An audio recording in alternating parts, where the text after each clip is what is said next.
The drama surrounding the Indiana Fever did not begin under the bright lights of the Indianapolis Motor Speedway. It began in silence, in the strange gap between what people were told and what was actually happening behind closed doors. 52 hours before one of the biggest sporting events in America, the most valuable player in women's basketball was suddenly missing from practice, missing from certainty, and possibly missing from the trust of the organization built around her.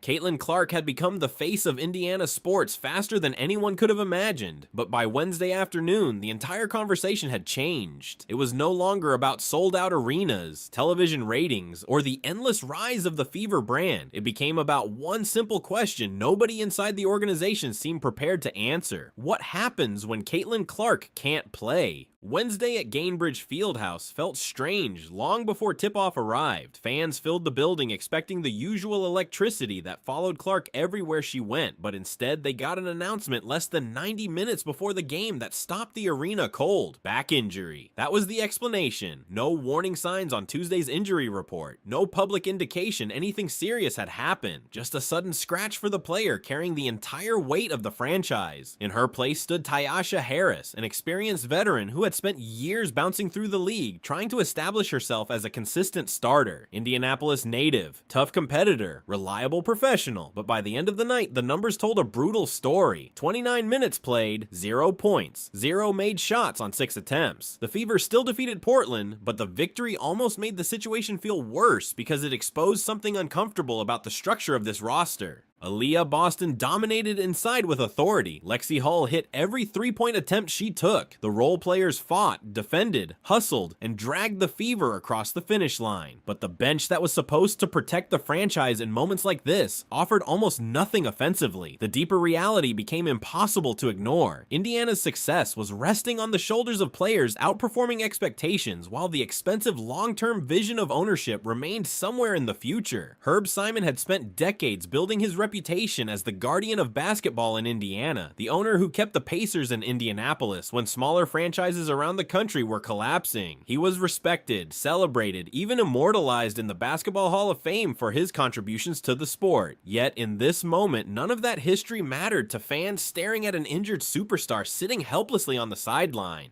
The timing made everything feel even more dramatic. Only one day earlier, the Indianapolis Motor Speedway had proudly announced Caitlin Clark as the Grand Marshal for the Indianapolis 500. The largest single-day sporting event in the world was preparing to place her at center stage in front of hundreds of thousands of fans. It was the perfect symbolic marriage between Indiana basketball and Indiana motorsports. A young superstar standing at the heart of a state that had completely embraced her. But hidden beneath the excitement was another detail that suddenly became impossible to overlook. On that exact same Tuesday, Clark had not practiced with the Fever. No injury designation appeared. No managed rest explanation surfaced. She simply did not participate. Then, less than 24 hours later, the Fever revealed a back injury serious enough to remove her from competition entirely. The timeline didn't make sense, and that inconsistency created a storm of speculation around the organization. Either the medical staff failed to recognize a significant physical issue developing inside the most valuable player in the league, or they recognized it and chose not to disclose it. Neither explanation inspired confidence.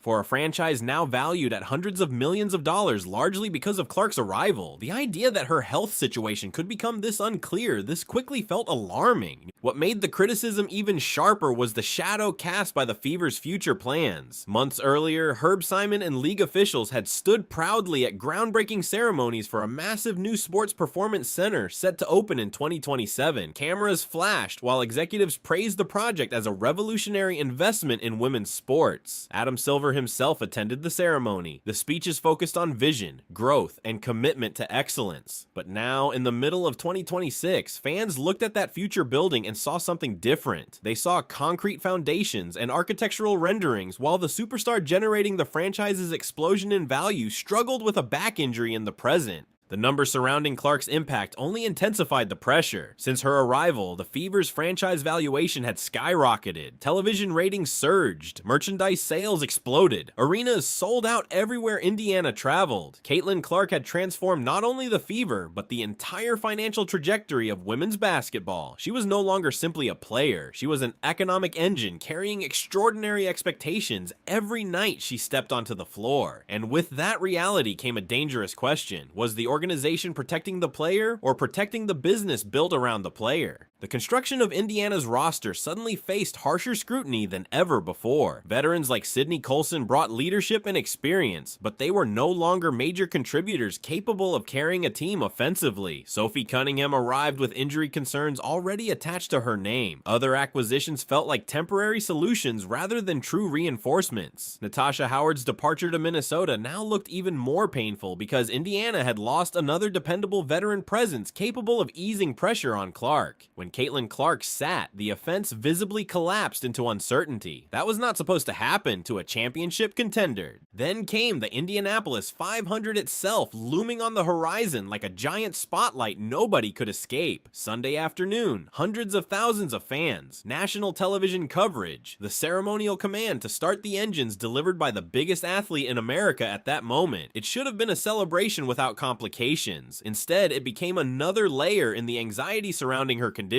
Fans began wondering whether the organization was prioritizing appearances over recovery, whether Clark's visibility mattered more than her long-term durability, whether the Fever truly understood the physical burden placed on a player carrying the expectations of an entire league. Herb Simon's legacy suddenly stood at the center of all of it. For decades, he represented stability in Indiana basketball. He survived difficult eras, financial uncertainty, and changing landscapes in professional sports ownership. He was praised as loyal, committed, and deeply connected to Indianapolis. But legacies are complicated because they are measured not only by history, but by present decisions. And in this moment, the criticism aimed at Simon wasn't about what he accomplished in the past. It was about whether his organization was fully prepared for the demands of the Caitlin Clark era. Because this era is different from anything women's basketball has ever experienced before. The attention is larger, the pressure is heavier, every decision is dissected nationally within minutes. A single injury report becomes a major story, a missed practice becomes headline material, and when the centerpiece of the league suddenly appears physically vulnerable, every weakness around her becomes magnified. As the Fever prepared to travel west for another matchup against Golden State, uncertainty followed them onto the plane. Would Clark return immediately? Would the back injury linger? Could the bench survive another game without her? Nobody seemed to have clear answers. That uncertainty is what turned this story from a simple injury update into something much larger. It exposed the fragile line between building for the future and surviving the present. It forced fans to question whether the Fever had invested enough into protecting the player who changed everything for the franchise.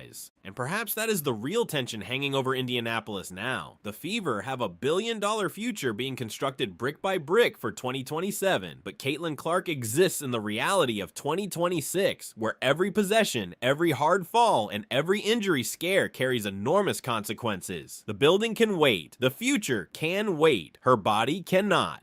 As the cameras follow Caitlin Clark onto the Indianapolis Motor Speedway this weekend, the cheers will be deafening, the atmosphere unforgettable, and the symbolism impossible to ignore. But beneath the celebration, one question will still linger over the Fever organization. Are they truly protecting the superstar who transformed their franchise, or are they simply trying to survive the weight of everything she created? And if this injury scare is only the beginning, what happens next for Indiana basketball could define the entire future of the WNBA. If you enjoyed this breakdown, make sure to like the video, subscribe to the channel, and turn on notifications so you never miss the next deep dive into the biggest stories in sports. Do you think the Indiana Fever are doing enough to protect Caitlin Clark, or has the organization failed to build the support system she truly needs? And with the pressure of the Indy 500, national attention, and a brutal WNBA schedule all colliding at once, can this franchise actually survive another major injury scare? Let us know your thoughts in the comments below.